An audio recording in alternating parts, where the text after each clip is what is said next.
Radio. Les Français parlent au français. Les carottes sont cuites. Les carottes sont cuites. Sud Radio Berkov dans tous ses états. Alors on parle beaucoup de la guerre, on parle beaucoup du Covid et on a raison d'en parler, nous en parlerons dans cette émission bien sûr. Mais en attendant, l'insécurité. L'insécurité, mais non, nous disent certains, il y a un sentiment d'insécurité, mais il n'y a pas d'insécurité. Ah bon, ce n'est pas ce que dit le site Nabéo, on va en parler avec Pierre-Marie Sève et c'est préoccupant. Sud Radio Berkov dans tous ses états, le fait du jour. On change de trottoir, oui, mais est-ce qu'on peut toujours changer de trottoir? Alors c'est un palmarès dont on se serait bien passé. C'est un site Numbeo qui s'occupe de la qualité de vie et qui interroge en France et ailleurs les touristes et les habitants, bien sûr. Eh bien, écoutez bien, selon le classement Numbeo, sur les 13 villes les plus criminogènes d'Europe de l'Ouest, les plus criminogènes, France, Belgique, Pays-Bas, Allemagne, Suisse, Autriche, Luxembourg, 11 villes françaises sur 13, les premières criminogènes. 11 villes sur 13.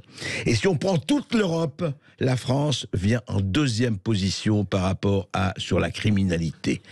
C'est quand même assez hallucinant. Je cite, et encore une fois, on va pas s'apesantir, mais quand même. Première, Nantes, niveau de criminalité 63%, Marseille 61%, deuxième, Nice 59%, Paris 55%, puis suivent Lille, Montpellier, Grenoble, Rennes, Lyon, Toulouse. C'est quand même étonnant, parce que il y a beaucoup de maires écolos. Je comprends pas, les maires écolos, c'était fait pour amener la paix et la sécurité. Enfin, bon, on va pas accuser tel ou tel, mais enfin, Pierre-Marie Sève, bonjour. Bonjour André. Vous êtes délégué général de l'Institut pour la justice. Quand même 11 villes sur 13 les plus criminogènes d'Europe et les 11 villes françaises sur 13. Comment ça se justifie ou comment ça s'explique plutôt? Alors déjà, moi je suis très heureux de voir que ce classement buzz un peu. Ça fait plusieurs années qu'on essaie de le mettre en avant à l'Institut pour la justice. Moi j'en ai parlé il y a 2 mois dans la grande émission La sécurité des Français sur CNews. Et je disais que ce que vous avez dit exactement, la France est le deuxième pays le plus criminogène d'Europe. Alors ce classement, il est très intéressant à 2 points de vue pour moi. Premièrement parce qu'il permet des comparaisons internationales. Les comparaisons internationales, c'est fondamental. En Occident, il nous permet de nous rendre compte que la France est probablement le pays le plus dangereux de tout l'Occident. Même en prenant les États-Unis. Donc, même en prenant les États-Unis, avec ce qui se passe en ce moment, les meurtres de masse quand même. Bon, les États-Unis, c'est un cas assez à part, ils ont un état très particulier. C'est pas la même. Mais très franchement, ça se discute vraiment, hein, même par rapport aux États-Unis. En tout cas, en Europe, c'est certain. Alors là, vous l'avez dit, la France est le deuxième pays le plus criminogène d'Europe selon ce classement. Le premier étant la Biélorussie, qui a eu des troubles politiques très importants. Donc ça a joué sur ce classement-là. La Biélorussie, d'une année à l'autre, ils sont montés très très haut. Or, la France, il se trouve que ça fait 10 ans, depuis la création de cet indice, que la France est dans le top 3, dans le top 4, là, les numéro 2 d'Europe. Et donc, ça nous permet de mettre le doigt sur un sujet qui me semble assez peu... qu'on réalise trop peu, c'est que la France est un pays beaucoup plus criminogène qu'il ne le devrait l'être. Et maintenant, ça pose la question, quelles en sont les causes, comme vous l'avez dit. Donc, moi, je vois 2 causes principales. Alors, premièrement, c'est un sujet qu'on ne peut pas éluder, qui est évident, sur lequel, si on élude ce sujet, on ne peut pas être crédible sur la question de l'insécurité, et ceux qui éludent ce sujet ne peuvent pas être crédibles en disant on va lutter contre l'insécurité. Ce sujet, c'est l'immigration. Évidemment, l'immigration, tous les immigrés ne sont pas criminels, délinquants, il faut toujours faire attention à ces généralisations imbéciles et abusives. Exactement. C'est une évidence que ça n'est pas le cas, mais en revanche, ils sont surreprésentés. Toutes les études, tous les chiffres officiels, les chiffres du ministère de l'Intérieur prouvent, et d'ailleurs ça a toujours existé comme ça, dans tous les pays du monde, les immigrés et les étrangers sont surreprésentés par rapport aux nationaux. C'est-à-dire qu'ils constituent une petite partie de la population, 9% en France, et par contre, ils constituent une partie plus importante dans les mises en cause pour dans les prisons aussi. Dans les prisons notamment. On sait qu'on n'a pas de statistiques ethniques, on ne peut pas en faire état, mais ça existe. Alors c'est pour ça qu'on est obligé de se baser sur la nationalité, ceux qui ne sont pas français, ce qui ne compte pas tous les immigrés d'ailleurs, mais ceux qui ne sont pas français en prison, ils sont 25% des prisonniers. Or, ils sont 9% de la population globale. Ceux qui ne sont pas français. Français, environ 25%, 24-25%. D'accord. Et donc ce classement Numbeo, moi je le trouve extrêmement utile parce qu'il nous permet cette comparaison internationale qui nous permet en France de nous rendre compte que nous avons un problème particulier avec l'insécurité et qu'il faut vraiment commencer à prendre le sujet, le taureau par les cornes, parce que sinon, la situation dans laquelle on est indue pour les Français. La situation que vivent les Français est indue. Ouais, et c'est intéressant, Pierre Marissev, parce que ça fait ça des années qu'on le dit, enfin que beaucoup de gens le disent, d'autres ne sont pas d'accord, mais on a l'impression que pour les pouvoirs publics, quels qu'ils soient, c'est pas seulement le pouvoir actuel, eh bien oui, certes, ils disent des choses, et puis on passe sous la moquette, on n'entend plus rien. Oui, alors ce classement, il parle du ressenti, effectivement, en fait, le classement Numbeo, ce sont des touristes et des habitants qui vont évaluer, alors il y en a des milliers, oui, bien sûr, qui permettent d'avoir une vue d'ensemble de la ville sur ce site Numbeo. Donc ça parle du ressenti des gens. Et je me souviens que notre ministre du sentiment d'insécurité avait dit que l'insécurité n'était précisément qu'un sentiment. Donc il pourrait Moretti pour ne pas le nommer. Exactement. Ouais. Il pourrait nous rétorquer, oui, mais là vous ne parlez que du sentiment dans Numbeo. Et donc, mais je suis persuadé que le sentiment d'insécurité, il vaut quelque chose. Et je rappellerai d'ailleurs une phrase de Montesquieu dans l'Esprit des lois. La liberté politique consiste en sa sûreté, ou du moins dans l'opinion qu'on se fait de sa sûreté. On ne peut pas vivre convenablement une vie heureuse et poursuivre le bonheur avec la peur au ventre en permanence, devoir changer de trottoir comme vous l'avez dit tout à l'heure, la peur au ventre d'être cambriolé, la peur au ventre que sa copine se fasse agresser dans la rue, se fasse siffler, etc. De squatter une maison quand vous rentrez. Bien sûr, moi ma grand-mère est âgée, elle est en EHPAD, toute la famille, on a peur que sa maison soit squattée en Normandie. Voilà. Ça, c'est ce genre de peur et je parle aux auditeurs de Sud Radio, c'est le genre de peur que vous ne devriez pas avoir. Dans les autres pays d'Occident, on l'a nommé l'Allemagne, la Suisse, l'Autriche, etc., ils n'ont pas cette peur. Ils n'ont pas cette peur. Moi, j'ai grandi au Canada. Pendant 10 ans, j'ai fait toute mon enfance, j'ai passé mon bac là-bas, je suis rentré en France après.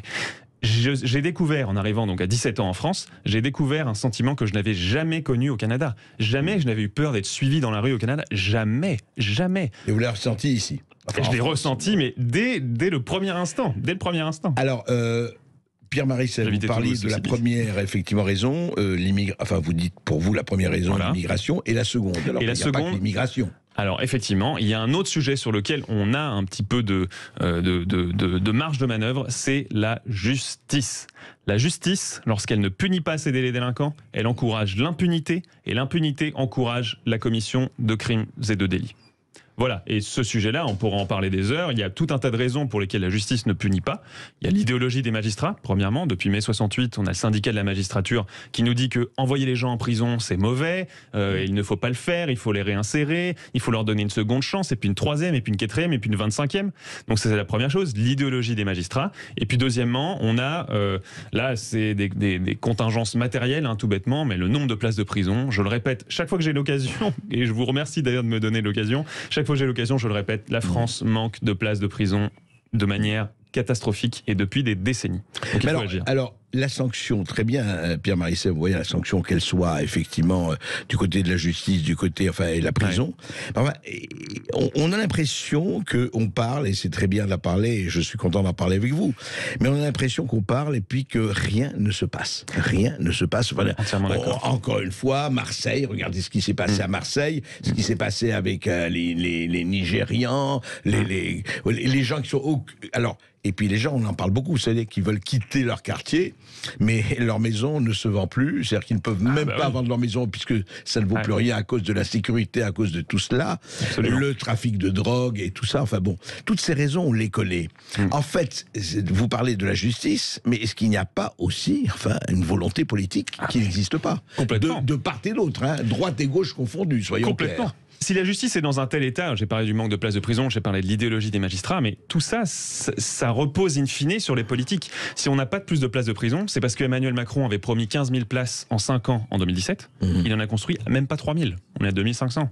Donc, in fine, c'est le politique qui est responsable de tout ça. Tous les problèmes de la société, c'est aux politiques de les régler. La justice, c'est la politique, ce sont les ministres. C'est le ministre Dominique Perben, Rachida Dati, Christiane Taubira et Nicole Belloubet. Tous ces ministres, ces 4 ministres, ont fait des lois pénitentiaires qui interdisait aux magistrats de mettre les personnes condamnées en prison. C'est-à-dire qu'aujourd'hui... Les 4, oui, c'est ça. D'au moins 2 ans. À moins voilà, de 2 ans exactement. Aujourd'hui, vous êtes condamné à 6 mois de prison ferme. Il faut quand même vraiment y aller, pour être honnête. Vous ne mettrez pas un orteil en prison. Vous êtes pratiquement assuré, sauf cas exceptionnel. Donc, effectivement, on est là et on arrive à cette espèce de palmarès quand même absolument ahurissant quand on regarde. Je répète, 11 villes françaises parmi les 13 villes les plus criminogènes d'Europe de l'Ouest. 11 villes, et puis la France, deuxième après la Biélorussie, la ville le pays le plus criminogène d'Europe. Ouais.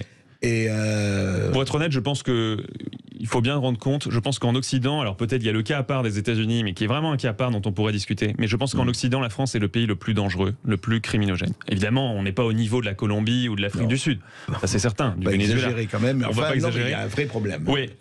Et ça c'est... Je pense que c'est indispensable de le comprendre parce qu'il faut réaliser que nous avons le droit de vivre en sécurité et les pouvoirs publics ont le devoir de nous permettre de vivre en sécurité. Et c'était même dans la déclaration des droits de l'homme d'un certain 1789. Absolument. Merci Pierre-Marie Sève. Merci André Berkoff. Et je rappelle que vous êtes délégué général de l'Institut pour la justice et on va parler d'insécurité dans les banlieues à partir de 12h45 avec le général Dory Schultz et Kevin Nike, responsable associatif. Et puis dans un instant, Adrien Bocquet que nous avions reçu mardi dernier. Ça avait fait beaucoup de bruit et ça va continuer à en faire.